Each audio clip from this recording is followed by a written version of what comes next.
ground source or geothermal, and air source heat pumps in New York to reduce the amount of fossil fuels used to heat and cool our homes and workplaces. So we educate the public about heat pumps. We also advocate for New York State policies that will enable all New Yorkers to affordably make the switch to these renewable ready heating and cooling technologies. Next slide, please. So we focus on buildings and building decarbonization because, as many of you probably know by now, they are New York's largest source of greenhouse gas emissions from burning fossil fuels for heating, hot water, and cooking.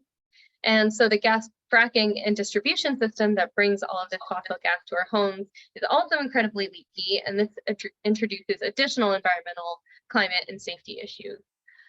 So these fossil fuels are a massive environmental justice issue as well, given that Black and brown neighborhoods bear the greatest cost, health, and safety implications as a result of this fracked gas.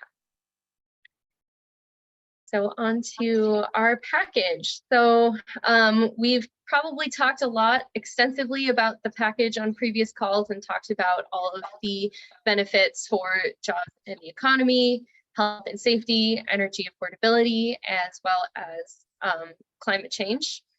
So first, we'll talk a little bit about the All Electric Buildings Act, and then move on to the New York Heat Act. The lettering is a little small on the screen, but we have 3 pieces of legislation: the All Electric Building Act, the New York Heat Act, and the Energy Equity and Environmental Justice and Jobs Act.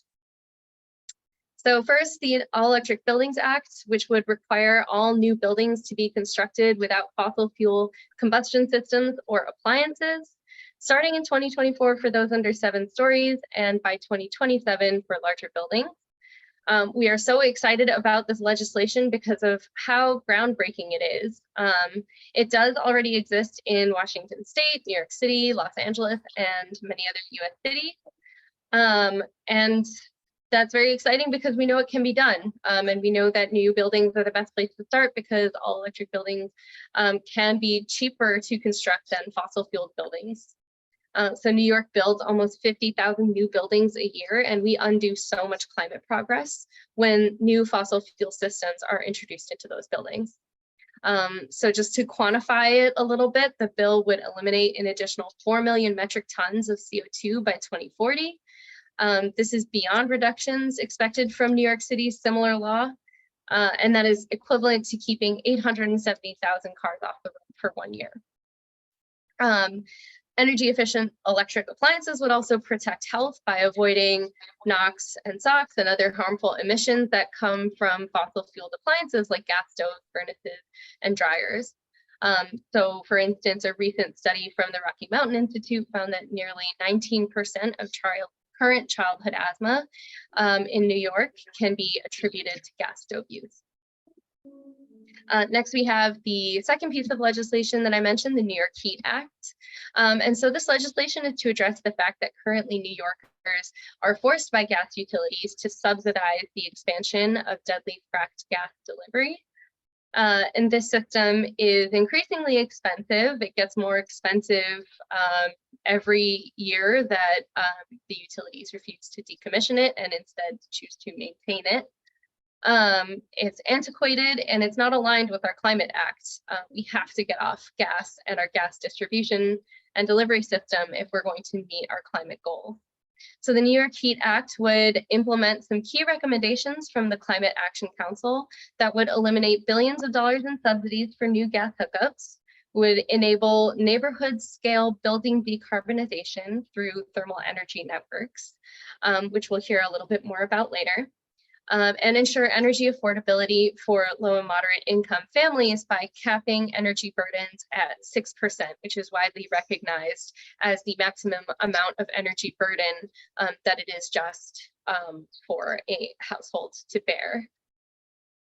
Next, we have the Energy Efficiency, Equity, and Jobs Act. And so this This piece of legislation really seeks to address the fact that residents of environmental justice communities face disproportionate energy burdens because they live in older and more inefficient buildings.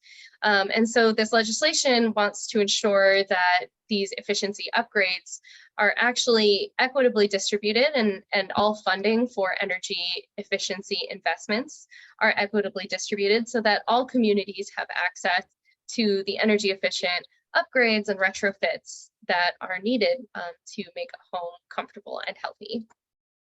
This act would also ensure that funds going towards trainings and apprenticeships and any funds that go towards hiring workers for energy efficiency upgrades, that those are equitably distributed to disadvantaged communities, since we all know that such a major piece of the just transition is ensuring that green jobs and the jobs created from the transition are equitably distributed. So I think we can move on to the next slide. All right, great. So we are so lucky to have two fantastic climate leaders with us today. We have Climate Action Council member and Cornell professor, Dr. Bob Howarth, and we have New York State Assembly member, Dr. Anna Kelles with us today. So first, we're going to have Dr. Anna Kelles with us. We are going to have her tell us a little bit about where we are with the budget and give us some behind the scenes insight about how we can keep pushing in the Assembly. So Dr. Kelles earned a dual bachelor in biology and environmental studies in 1997 from Binghamton University. Subsequently, she spent 4 years in Ecuador promoting sound nutritional and environmental practices, working as a high school biology teacher, guiding in the Amazon, and designing a study abroad program. In 2008, Dr. Kelles earned a PhD in nutritional epidemiology from the University of Carolina, Chapel Hill. Dr. Kelles currently serves as New York Assembly member, representing the 125th District of Tompkins and Cortland counties. She has been a staunch champion of criminal justice reforms, housing affordability and accessibility, championing climate change solutions, and natural resource preservation. And she currently sits on the Environmental Conservation, Agriculture, Corrections, Mental Health, and Housing committees. Thank you so much for being with here. Absolutely, absolutely. It's a pleasure to be here. So it's been a long day, long week, long month, long year.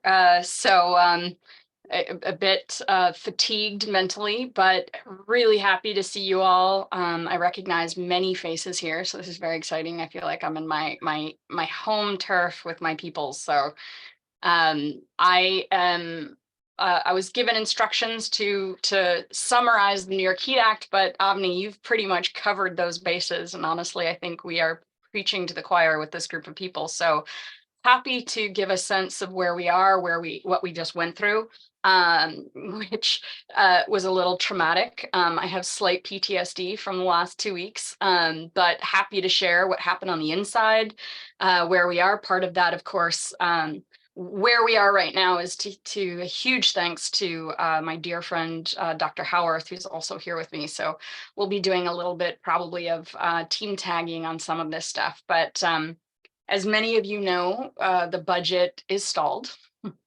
We are on week 2, end of week 2 of being late with the budget. We will be voting on an extender on Monday because we do not have a budget right now proposal in front of us. As many of you have read, we are stalled, particularly on bail reform, proposal to roll back bail reform and the housing compact. Both issues of which I have very, very strong opinions. They are not necessarily 100% centrally germane to the conversation we're having tonight, but I believe they are intrinsically linked. So, of course, I'm happy to talk about in greater detail where those discussions stand, if you would like, because I do believe that that help in getting over this hump will require all of us, from every single focus group, from environment to criminal justice to housing to health, we really do need to band together, because both the rollback of criminal justice issues will further exacerbate the concentration of people who are low income and housing insecure and not able to pay for food or electricity, being concentrated in environmental justice communities, which tend to be the low income Black and Brown communities more often, of course, as we know. And the housing compact is extremely important because New York State has some of the most antiquated zoning laws of any state in the country. We have been identified by researchers to have some of the most antiquated exclusionary zoning in the country, which of course has exacerbated affordability issues and has led to a skyrocketing increase in housing insecurity and homelessness in New York State in particular, exacerbated, of course, by COVID, which, this is one thing that I partially am on the governor's side on her housing compact, which I can get into to some extent if you would like me to. So I'm going to pause there. I'm happy to touch on those two things. Again, everybody's collective help would be very helpful, particularly given that we are very passionate about human rights issues and equity issues here. The environmental issues, of course, the main one that was in the governor's proposal, although lacking in tremendous detail, lacking in really any detail, was the cap and invest that was in her proposal. I can say that the Assembly's typical stance on policy in the budget is that we should pull as much of it out as possible. And I have been very disgruntled and frustrated about that over the last 2 years until this year. And I had an epiphany based on one of the comments that our speaker, Carl Hastie, said in his own frustration, because he is a huge proponent of our bail reform actions and criminal justice reform. And I thank him profoundly, deeply, and with my full heart for that. He is fighting hard for it. And basically what he said is the more policy that we put in the budget, the more leverage we're giving the governor. And if we had full confidence and trust in the governor, then that would not necessarily be an issue, but we have not built that relationship as of now. So we are in this situation because of policy. We haven't gotten to discussing any numbers, which is really what budget is supposed to be, because we are stuck on the language of policy. Last week, as all of you are probably well aware and sharing in the PTSD that I'm experiencing, we had a proposal that was put forward to roll back the accounting of methane from the 20-year to the 100-year, which of course is absolutely absurd, given that methane is only in the atmosphere typically 9 to 12 years. So of course, anyone with 2 brain cells to rub together on this one knows that if you are counting it on a 100-year timescale and it's only in the atmosphere for 9 years, then you are watering it down with about 90 years where it's not actually in the atmosphere. So take 9 years of impact and measure it over an average of 100 years, you can get a sense of how profoundly it's being watered down. As Dr. Howarth has communicated to everyone, the 100-year timescale was absolutely arbitrarily selected because of a lack of any science at the time in the 90s during the Kyoto Protocol. So everyone knows it was arbitrarily selected, but to move from it in the international sphere is much harder because, of course, now there's a lot of politics behind it. So, there are a lot of governments that are deeply invested in the oil and gas industry and have a vested interest in the international standard not being set with aligned with the science. Of course, we know the science has become very clear. We know how long methane is in the atmosphere. There were also bills that were put forward. That was the focus of what the governor was really pushing. And unfortunately, and totally broke my heart, Commissioner Sagos and President Harris came out with an article touting the benefits of doing it, and that we would be left out of getting federal funding if we didn't water down our climate goals. Some of my other concerns, though, of course, at the same time, and really may have been to some extent a little bit coincidental, but not. That was the focus of what the governor was really pushing, but it came out at the same time as a much more comprehensive bill that included that switch from 20 to 100, which was the bill by Assembly Member Dee Dee Barrett and Senator Kevin Parker. And there were other pieces of this particular piece of legislation that were extremely troubling, that are extremely troubling, because of course these are not only live bills, but they are bills that have been introduced by the chairs, and they are bills that would go on their own agendas, which they set. And that is why we should all be very, very concerned about this bill.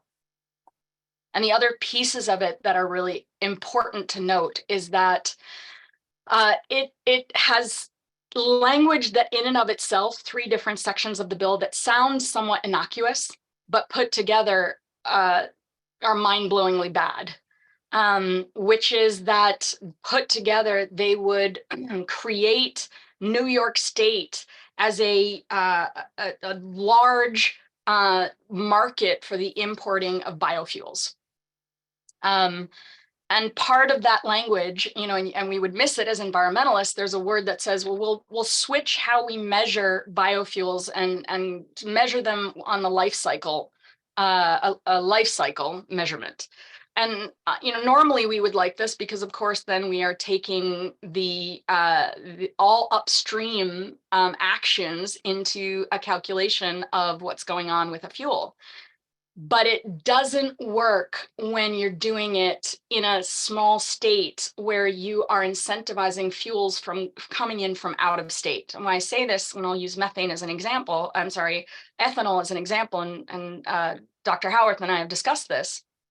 If the carbon sequestration, let's say ethanol, is happening outside the state, and the burning of that ethanol is happening inside the state, so the carbon emissions are happening inside the state, but you've now changed the measurement to a life cycle measurement, then you're taking the benefits of the air cleaning that's happening where the corn is being grown, and you are incorporating it into the net calculation of the harm or the emissions that is happening at the point of use.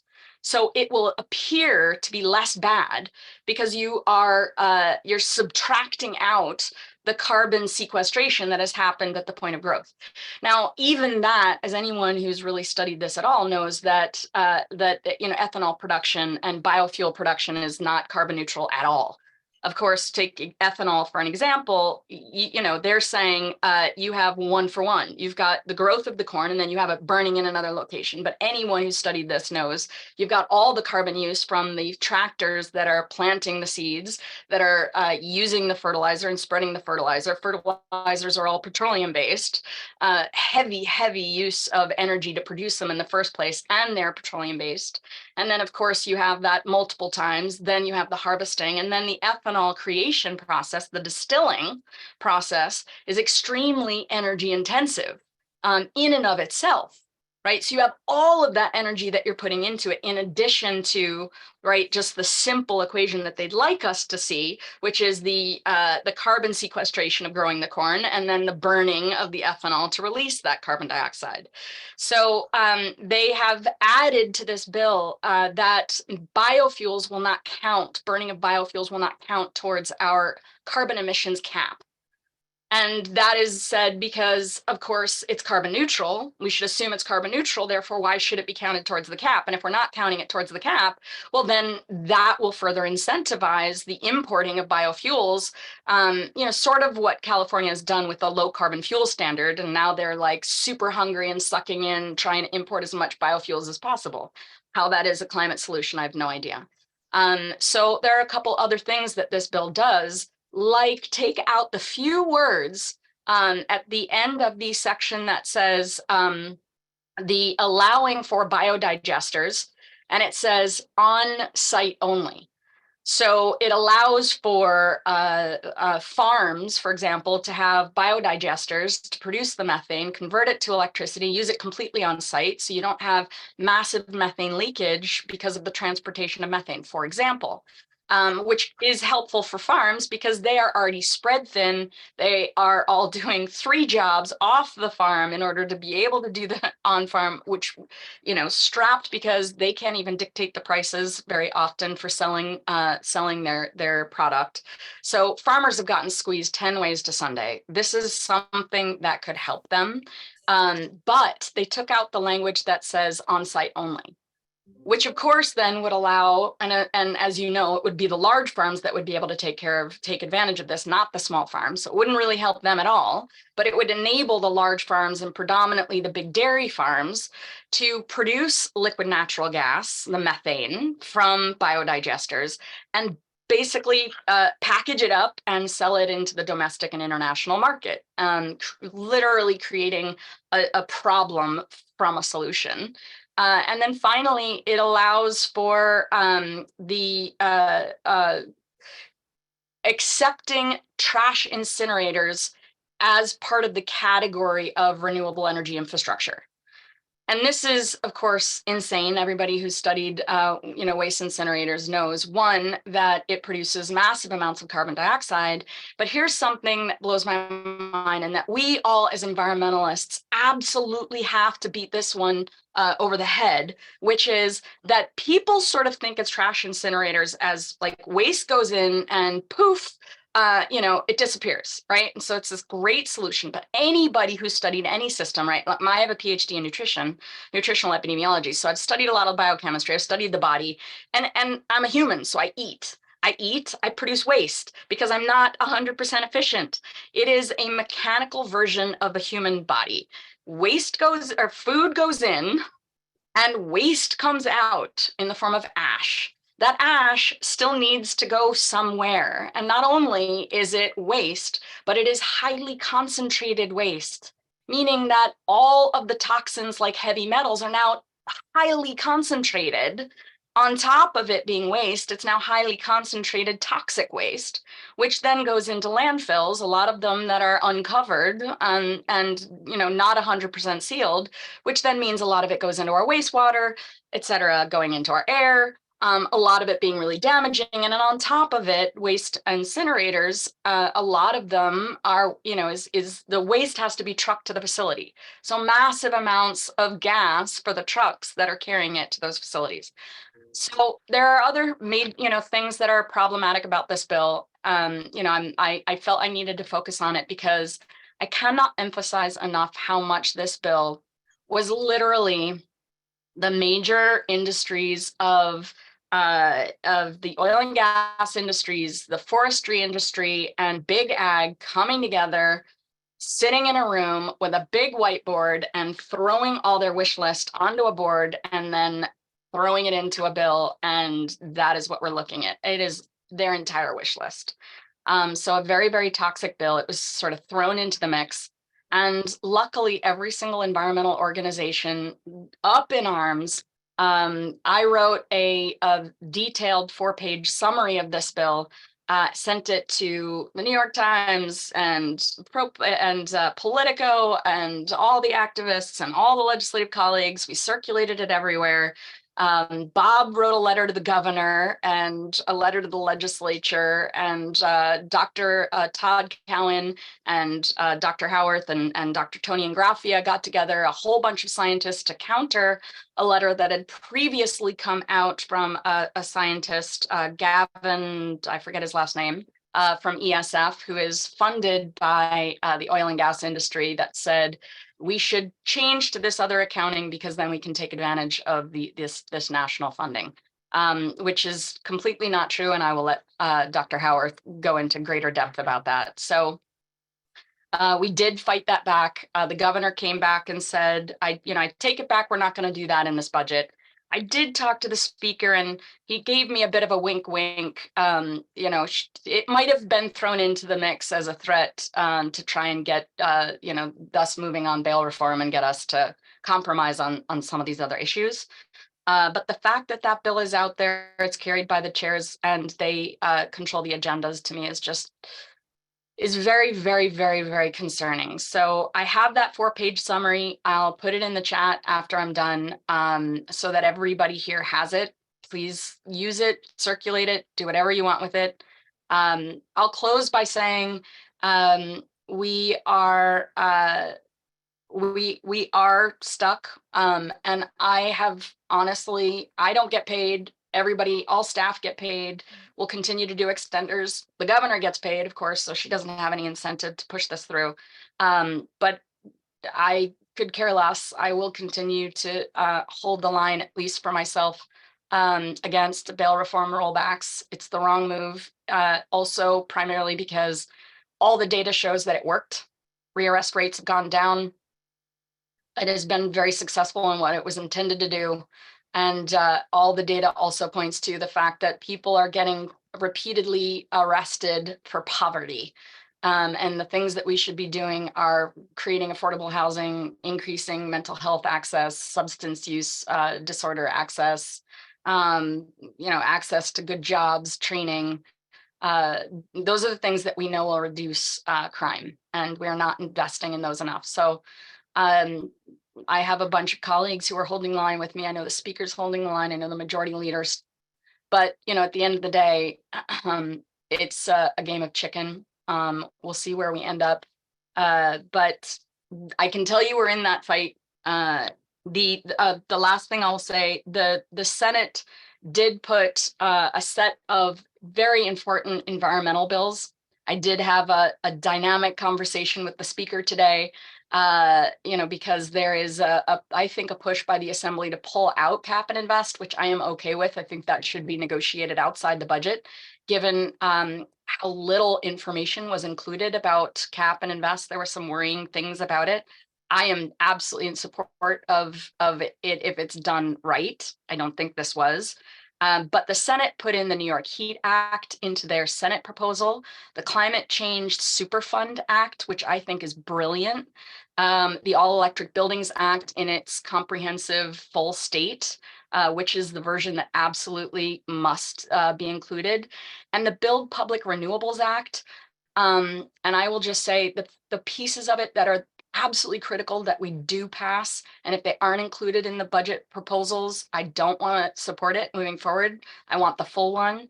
But the bill's pieces that I think are really important is, one, that we require NYPA to review where we are to reaching our climate goals every year with our renewable energy infrastructure, and that NYPA is required to build public renewables to fill the gap so that we do meet our climate goals. And 3, that NYPA is required to democratize their board, because if we do, then maybe finally NYPA will do the small scale renewable energy infrastructure development that they already have the statutory ability to do. But because the board was appointed by the previous governor, very pro-industry, they have no incentive to build the small scale renewable energy infrastructure on municipal properties that they already have the ability to do. Let's absolutely democratize them and get them to do what they're already able to do, and we can be part of the solution. So I've thrown out a lot. It's a hot and heavy discussion, and we'll keep going. And I'm happy to throw the ball back to to our hosts. Thank you so much, Dr. Kelles. Always amazing to hear from you and hear your insights on this process, and remind us of the flaws with this process and the flaws with the way that this legislative process works, which I think we always need to keep in mind and keep fighting for that systemic change while you're also working on these really critical pieces of legislation. So thank you so much for being with us. Absolutely. And Dr. Kelles set us up perfectly to move on to Dr. Bob Howarth, who we have with us as well. So Dr. Robert Howarth is an Earth system scientist and ecosystem biologist with a BA from Amherst College and a PhD jointly from MIT and the Woods Hole Oceanographic Institution. He joined the faculty of Cornell University in 1985 and was appointed the David R. Atkinson Professor of Ecology and Environmental Biology in 1993. He has published over 250 scientific papers, reports, and book chapters, and has edited or authored 8 books. His peer-reviewed papers have been cited more than 75,000 times in other peer-reviewed literature, making him one of the most cited environmental scientists in the world. Howarth's research is broad-ranging and includes the causes and consequences of global change. He is one of 22 members of New York's Climate Action Council, the group charged with implementing the state's ambitious climate goals laid out in the Climate Leadership and Community Protection Act of 2019. And we're so lucky to have Bob with us today to talk a little bit about methane accounting, about RNG and biomass, why it matters, and why we have to remain vigilant. So I will pass it over to you, Dr. Howard. Okay, thank you very much. And thank you, Anna, for for all your work in the assembly on these issues, but also for giving a great summary of what's going on at the moment. Just adding a little bit more background, the Climate Action Council spent most of the last 3 years coming up with the scoping plan, the blueprint that agencies are supposed to follow. We were required by law to do that by last December. We did. I think it's a very, very good plan. It passed by a vote of 19-3, so there's overwhelming support, including everyone associated with the administration voting for it. I'll talk a little bit more in a moment about some of the greenhouse gas accounting that's behind that. But before I do, as Anna mentioned, this was a major part of the focus from the governor's office and from D.D. Barrett and Senator Parker to try and push back. The interesting thing is that this was not debated at all at any time in the Climate Action Council. All 22 members accepted that New York was on this path. It was a reasonable thing to do, and we took that as our baseline. So I and other scientists were caught completely off guard when just in the last few weeks it came up as an issue. Let me talk about the pushback that we got on the accounting. The New York follows a someone's trying to call me, excuse me. I have to shut off the phone. New York has a unique way to look at greenhouse gas accounting. And I worked with the former Assemblyman Steve Engelbright to draft that back in the 2016 predecessor bill to the CLCPA. And the logic is this. New York banned fracking for shale gas back in 2014, and yet since that time, our use of natural gas in the state has gone up incredibly rapidly, more rapidly than any other state in the country. And most of that gas comes from Pennsylvania, a little bit from West Virginia and Ohio. It's not coming from New York because we've banned it. It's fracked gas. It has high methane emissions. And so there are two things in the CLCPA in terms of greenhouse gas accounting, which are novel. The most important, actually, is that we take possession of the methane emissions associated with our use of the fuel, no matter where they occur. So if we are using fuel, there's a lot of methane emitted. Some of that's being emitted in New York, but a lot of it's being emitted out of state in Pennsylvania. We take responsibility for that because it wouldn't be happening if we weren't using the fuel. The other aspect that we do is we look at methane on a 20-year time period instead of a 100-year time period. I'll say a little bit more about that in a minute. What happened apparently is the governor's office, when they started looking in detail at the cap and invest, which the Climate Action Council recommended as a plan, but we didn't recommend a lot of detail behind it. And like Anna, I support it, but the devil's in the details. It has to be done right. And as they started to pull it together just over the last month, apparently, they did some rough back of the envelope calculations, and they're very rough. I think they ought to spend some time and look at this more thoroughly. But they started to realize that it could result in substantial energy price increases pretty quickly if they just proceed blindly. They were estimating that it could increase the price of gasoline by 60 cents a gallon and perhaps increase the price of natural gas for home heating by 1.8-fold. Now, we added in the Climate Action Council plan that, we should introduce these cap and invest fees gradually over time, and we should put in ways to make sure that the more economically needed are not hurt by it. But the governor's office panicked when they started saying that. And the fix they came up with was to change the accounting system. Because if you change the accounting system, it cuts those costs by about half, according to their back of the envelope calculations. The reason for that, of course, is that you're not reducing greenhouse gas emissions anywhere near as much. And so it's not as big of a fee on it. Nonetheless, that's what they propose to do. I've always thought of the greenhouse gas accounting. I get excited about such things, but it's a nerdy, somewhat esoteric interest. I think we got it right. I was delighted that to see the response in support of that broadly among people, by legislative leaders like Anna, but also by many of you and other climate activists, as well as from scientists. In terms of scientists, as Anna mentioned, I wrote a letter to the governor on March 31st, pointing out the incorrect information that they were relying on, some of which had come from the professor that Anna mentioned, Tristan Brown at SUNY ESF, but also from industry. A lot of it's just plain wrong. So I pointed that out. And then Todd Cohen and I, and Tony and Graphia, in very short notice, made a larger sign-on letter to engage other scientists as well.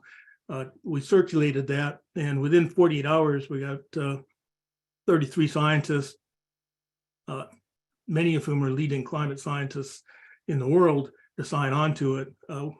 We sent it on to the governor and the legislature on that time frame. We continued to get signatures. We could easily have gotten 100 or so, but we wanted to get it in there in a timely fashion, and we did. We got it in a week ago yesterday, and together with other pushback from the community, all of your calls, et cetera, we were told that it made a difference. And of course, the governor and her people did a reversal on that. I just want to mention, of the people who signed the letter, there are 33 of us altogether. 3 are members of the National Academy of Sciences. One of them, I think, is the premier climate scientist in the world. Another is Drew Shindell, who is the lead author of the Intergovernmental Panel on Climate Change sections on methane from the 2013 synthesis. And that's important because Tristan Brown and others from industry were telling the governor's people that this accounting we use is just really oddball, and it's out of whack, inconsistent with the IPCC required accounting. That's what they called it. The IPCC has no required accounting at all, and having the lead author of that chapter agree to that made a big difference to us. So let me get into a little bit of detail, just a little bit of detail on the accounting. And again, there are 2 things. One's looking at 20 years versus 100 years. For context, the latest IPCC report tells us that over all time, since the 1800s, the planet warming, 0.75 degrees of that warming comes from carbon dioxide, and 0.5 degrees comes from methane. So again, 0.5 from methane, 0.75 from carbon dioxide. Methane is responsible for an amount of warming equivalent to 67% of carbon dioxide. It's not trivial, and that's over the last 120 years. If you use global warming potential 100, that is, if you compare methane emissions currently to carbon dioxide emissions currently over a 100-year time frame, as Anna said, it hugely discounts what methane is really doing, because you are averaging that effect long after the methane is gone. And so using that approach, in fact, underestimates what we know methane has done over the last 120 years. It underestimates it by 3 to 4-fold, something like that. Big difference. The shorter time frame is also important, because we're on target to warm the planet to 1.5 degrees above the pre-industrial baseline within the next decade, and to perhaps 2 degrees above the pre-industrial baseline by within 30 to 40 years if we don't commit to pushing back. Again, the latest IPCC report, executive summary published last month, tells us that we have got to get this right. We've got to do so in the next 5 to 6 years. That's the time frame we have. we need to try and keep the planet below 1.5 degrees of warming. We're at 1.2 degrees of warming right now. They also say that reducing methane emissions is the single most important step to slow that warming. It buys us time to address carbon dioxide as well. And the global warming potential of methane considered at the 20-year time frame as the CLCPA mandates captures that time frame. It does it accurately and correctly. Now, again, we kept hearing that the IPCC requires governments to use a 100-year time period. That's not true at all.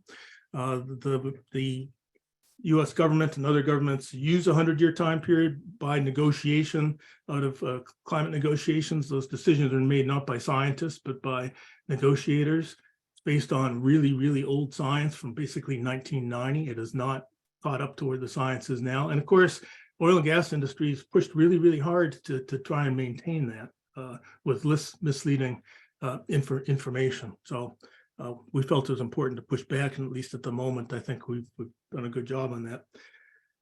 And as I mentioned, in addition to that, the CLCPA takes responsibility for the methane emissions and other emissions which occur out of state associated with our use of fuel. In that sense, it is a full life cycle assessment. But the critics keep saying we should be using a life cycle assessment. The CLCPA actually does do so, and it does so correctly.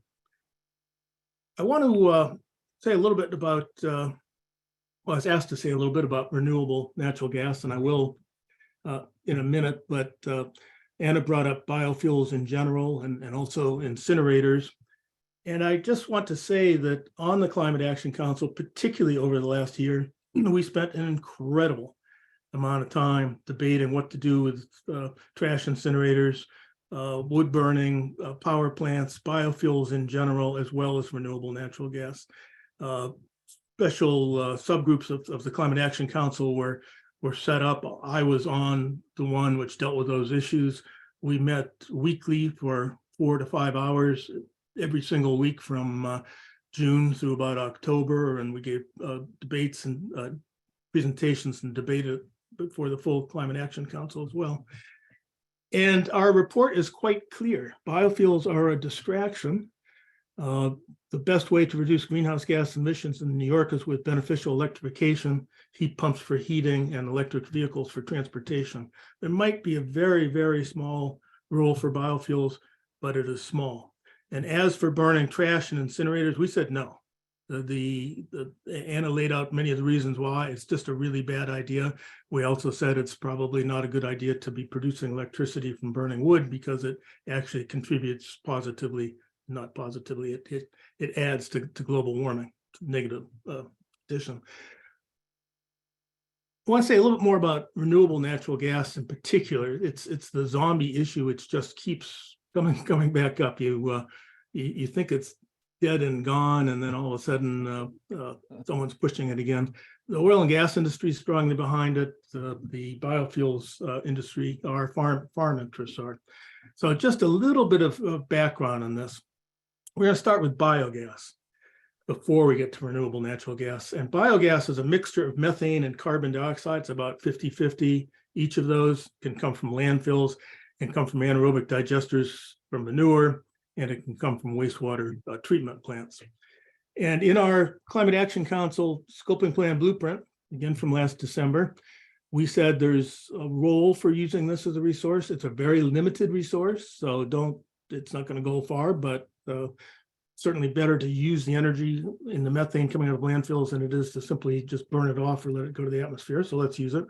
But we very strongly recommended using it on site, either for heating or for electricity or for both.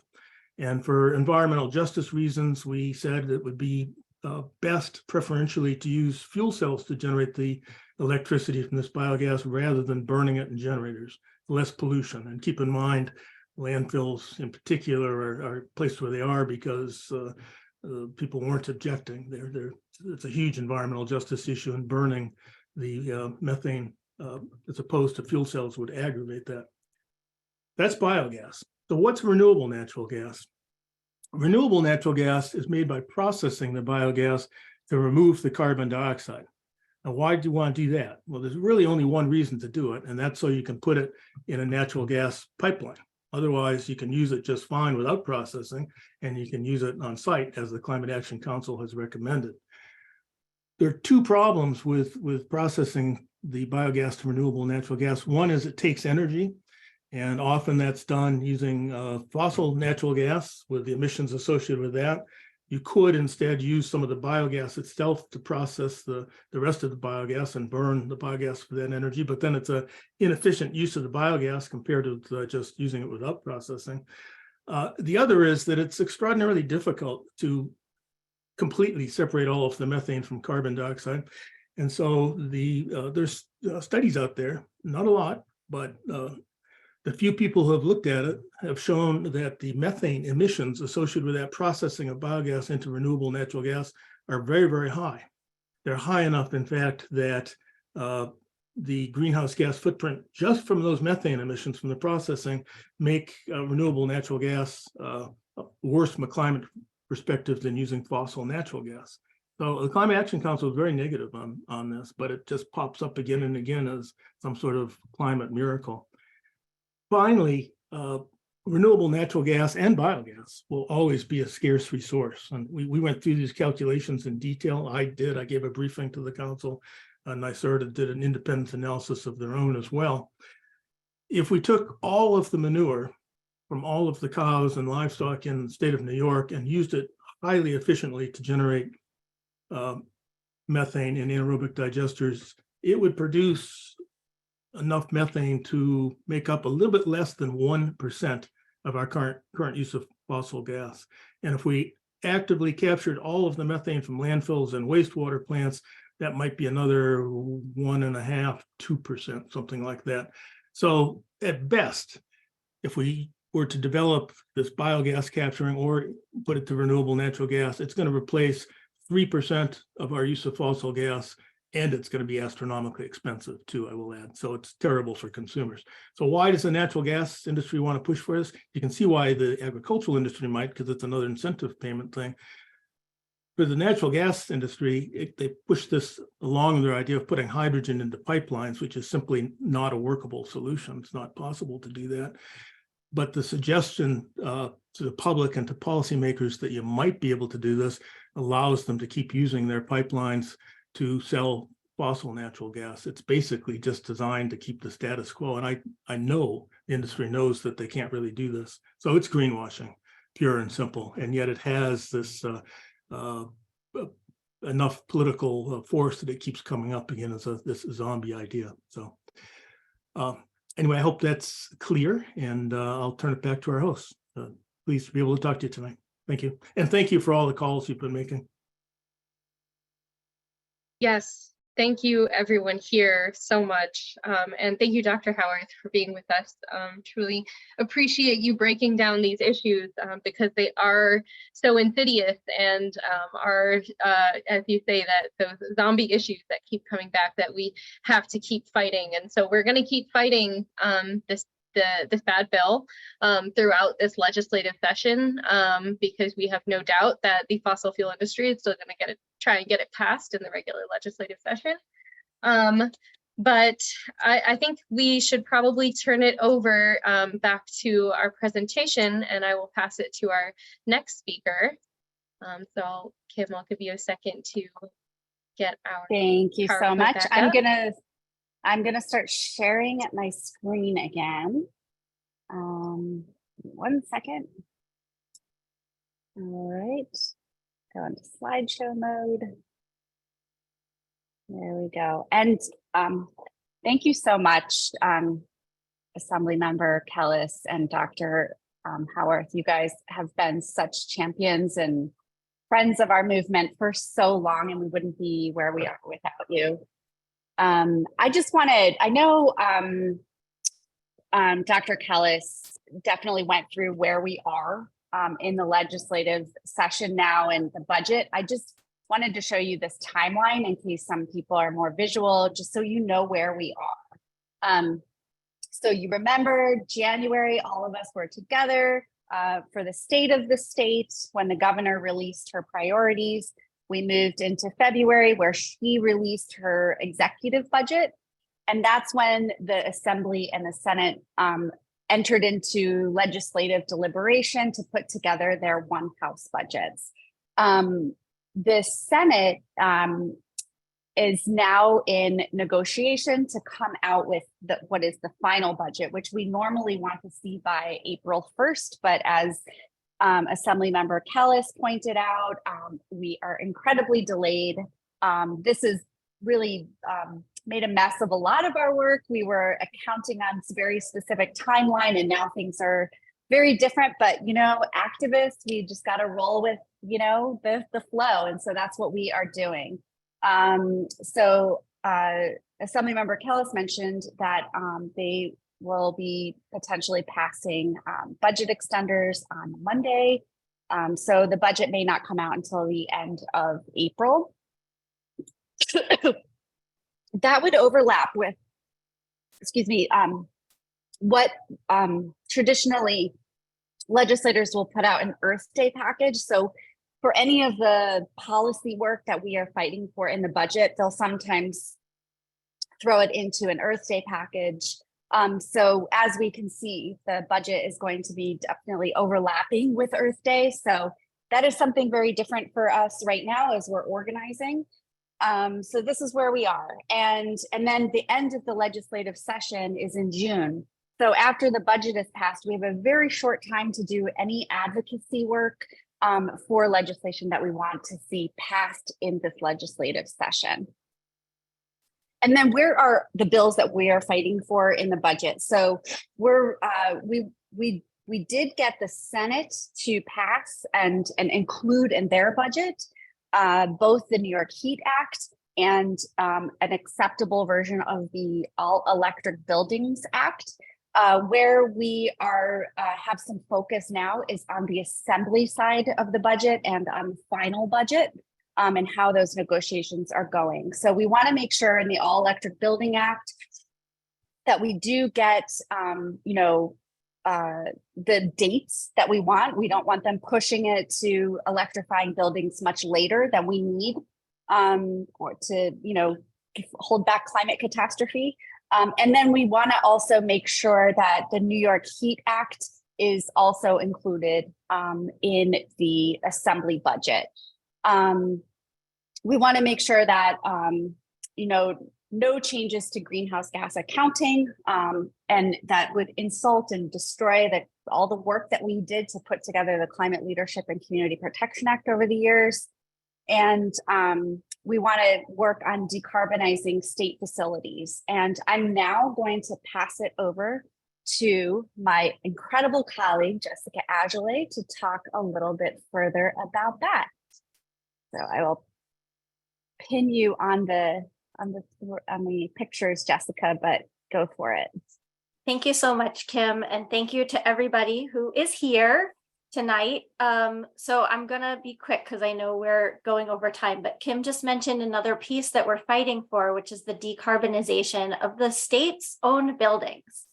And this is something that the Renewable Heat Now campaign has endorsed, and that we're also, supporting as hopefully getting done in the budget. And it's a proposal that's that was introduced by a collaboration of environmental organizations, labor unions, and environmental justice organizations that called Upgrade New York, that has been working together to find ways to decarbonize our buildings in ways that will really support union jobs and create a pathway and a just transition for the labor movement as we move to implement our climate law. So last year, the Upgrade New York collaboration successfully led the campaign to pass the Utility Thermal Energy Network and Jobs Act. And that is a bill that enables utilities to build, instead of gas pipelines, they build pipelines with water in them. And this water is kept at an ambient temperature, which heat pumps can then connect to for heating and cooling in buildings. And we now have utilities across the state proposing to pilot these projects, thermal energy networks. And the legislation also included really strong labor protections and requirements for bringing environmental justice communities and local communities into the workforce.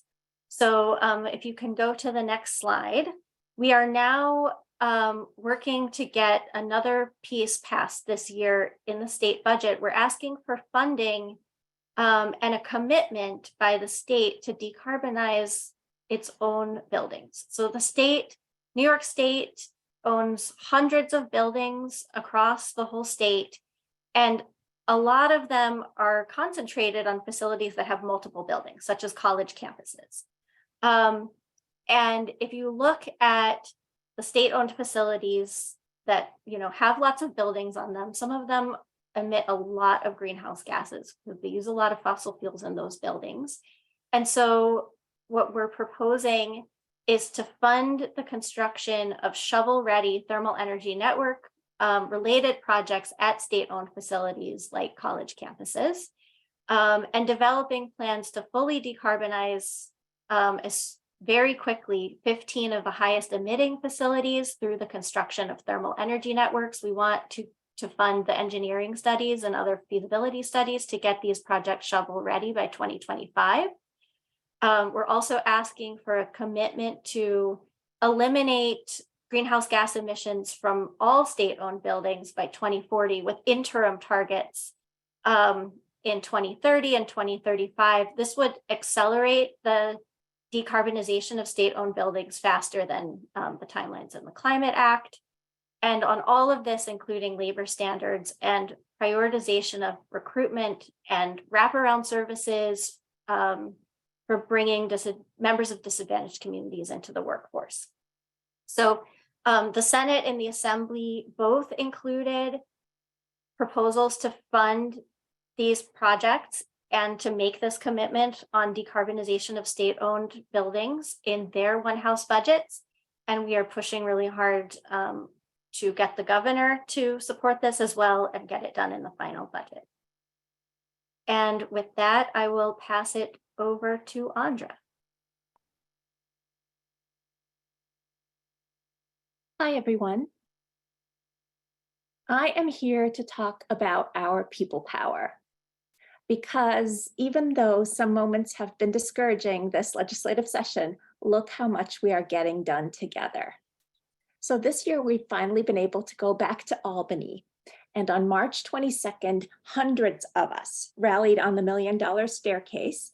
And we rallied to kick fossil fuels out of buildings and support the New York Heat Act and the All Electric Buildings Act with no delays, no loopholes. We were joined by about 20 legislators, and our spirits and our hopes were really high. And then a week later, our spirits were completely crushed by the methane bill proposed by Parker and Barrett, but we took actions. The grassroots, the scientists, the Black, Puerto Rican, Hispanic, and Asian Caucus, the Climate Justice Working Group of the Climate Action Council, we all stood firm against any weakening of the CLCPA in the budget, and we prevailed. And after that win, we pivoted to tell the governor how our bills in our package are the solution to her concerns about costs. However, we do need to keep our eyes open, we need to keep speaking up, and we can't let the utilities and fossil fuel industry have the last word. And one way that we've been doing this, next slide, please, is with our LTE and op-ed efforts.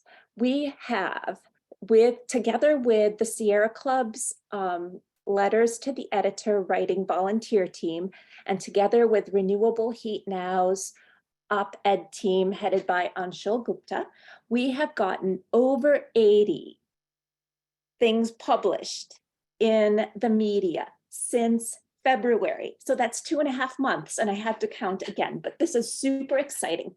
And both of those groups are accepting new members. So if you feel like you want to be doing some writing, if you want to be submitting some things to your local papers, please let me know and I can get you connected with everyone there.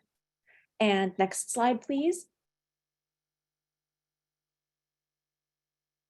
And we've also been having some fun. On March 27th, we had a social media blitz for the New York Heat Act and the All Electric Buildings Act with renewable heat meow tweets. So 127 photos with messaging about passing these bills were tweeted out, many at Governor Hochul, and these tweets garnered hundreds of likes and thousands of views. And our friends and families had so much fun with this social media project that we highly recommend that you go to the Renewable Heat now. Well, go to Twitter and look for the hashtag Renewable Heat Meow. And you can also like and share some of our fun. And next. Okay, here we go. I'm sorry, I'm adding my own links here, so it's a little bit of a delay. So our next action is we're supporting the April 25th Earth Day Advocacy Day initiative in Albany. We have a registration link, and they have 5 tracks of bills, and one of the tracks is energy and climate, and that track, among other bills, contains our 3 renewable heat now bills. So we've got New York Heat, All Electric Buildings, and Energy Efficiency, Equity, and Jobs Act that we will have, as Liz Moran says, another bite of the apple at, in case it doesn't pass in the budget. And it looks like the budget might not pass before then, so it's a really good idea to get hundreds of people there advocating for this. And here is a link to the social media toolkit for Earth Day Advocacy Day that you can help share out. But we can't stay idle. Next slide, please. Until then, we have to keep doing things. We have to keep making noise. We have to keep being heard. So we put together on the fly today a call relay to Governor Hochul and to Assemblymember Deborah Glick. For Governor Hochul, we are going to ask her to put in the budget our New York Heat Act and the All Electric Buildings Act. Oh my God, the cats, right? I see the comments. Yes, we just can't seem to get off of that. So we're going to be asking her to put those bills in the budget. And for Deborah Glick, we're going to be thanking her for standing so firm against any diminishment of the CLCPA, and also asking her to put New York Heat into the Assembly budget.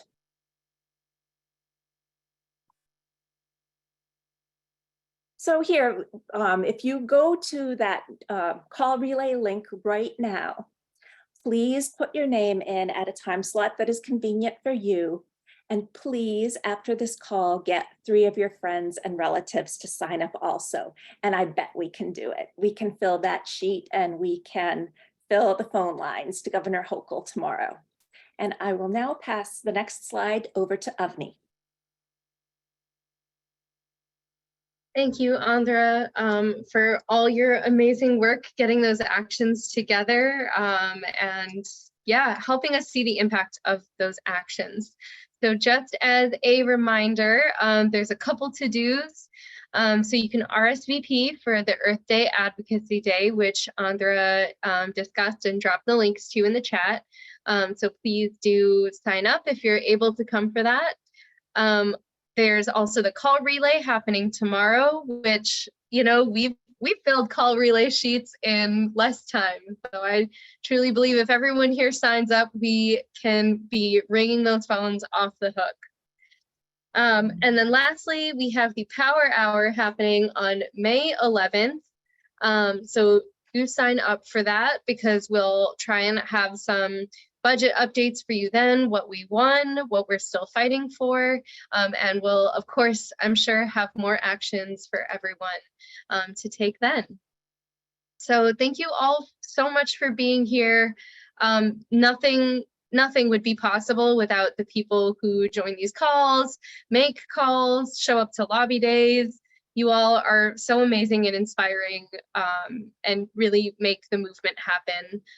So thank you so much for being with us today, and for working on these incredible pieces of legislation so we can all have a future, and our children and our grandchildren can have a future, which I know is something on a lot of our minds, and and mine especially. A lot of my friends are having babies, so thinking about it a lot these days.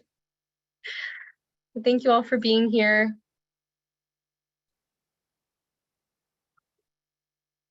Have a wonderful night.